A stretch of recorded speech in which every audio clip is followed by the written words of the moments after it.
Before I left the public school system, we had this thing called English class. There were these things called essays. As far as I could tell, they meant torture.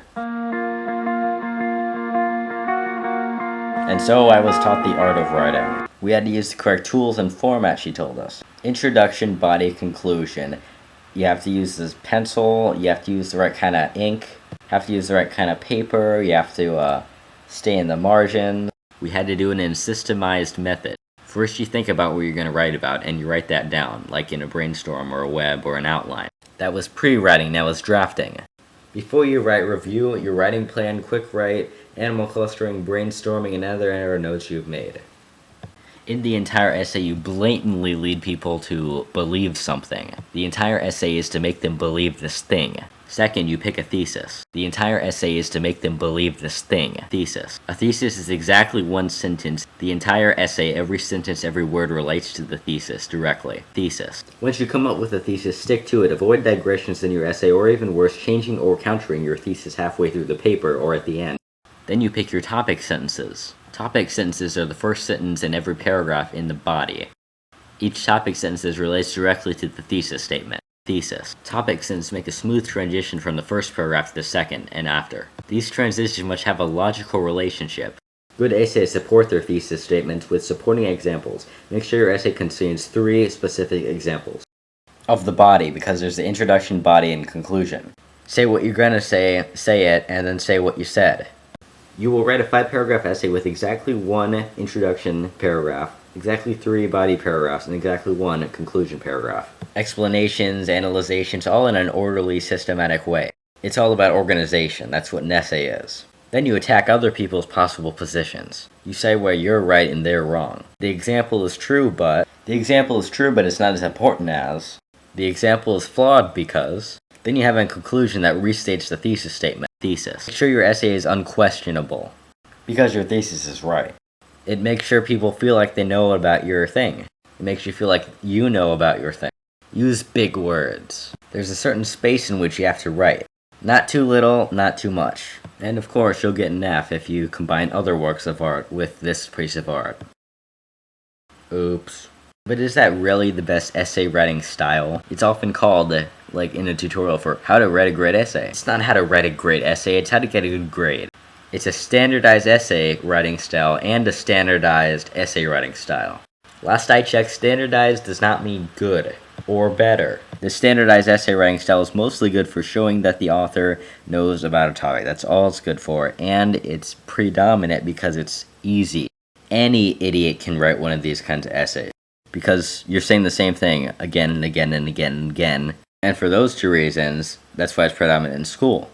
Why am I saying predominant? It's the only one.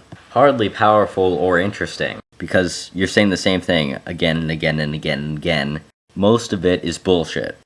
And part of the time you say, why you're right. Valuable? No. Because most of it is bullshit. I've learned to write constantly.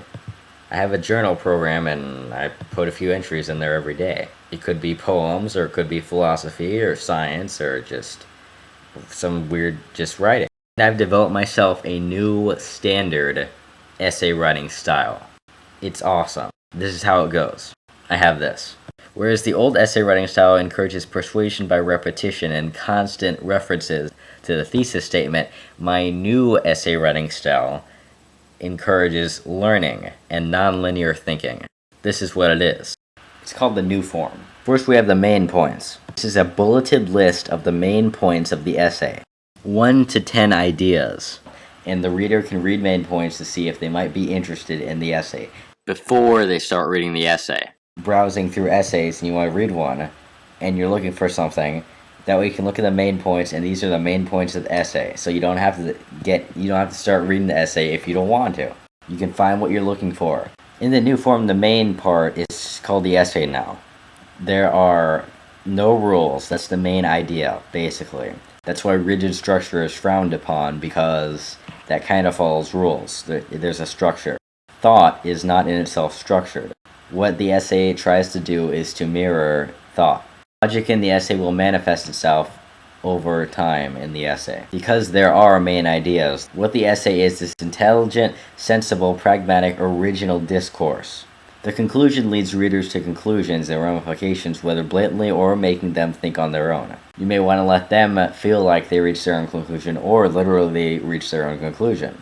RNCS, references, notes, citations, see also. Pretty much every essay needs references and citations. It needs footnotes and endnotes. Why? Because if you don't have footnotes and endnotes, your thinking is too linear. You need to branch out, it needs to be broader, it needs to be out of the box. You need to put in interesting little things. Trivia. See also suggested reading. Where and how on tips on learning more. Need to have that. That's one of the important parts. Last is rebuttal. Most essays now, the better they are, the better they persuade you to believe something. This is the opposite. You're saying why you're wrong. Why your essay is wrong. What the other side says might say. It encourages critical and skeptical thinking and alternative viewpoints. That's why we got it. It's because the essay is for learning, not persuading. You're teaching, you're helping. You're not just making somebody believe what you want them to believe. Thesis. The idea is that you're teaching them more. Optional stuff, which is awesome, is licensing information. How the author wishes the words and ideas of his essay or her essay can be reused and reread. Ignore the lawyers on this one, guys. Contact information. What if you want to get in contact with the author? You know, not everybody can have licensing information and contact information at least relevant on their essay, but it's good. I think so. The new form. A bulleted list of main points, the essay, the conclusion, RNCS, references, notes, citations, see also, and the rebuttal. If you know anything related to this, because I haven't heard of anything even close to this, send me an email, mackedoutthecast@gmail.com, or leave a comment.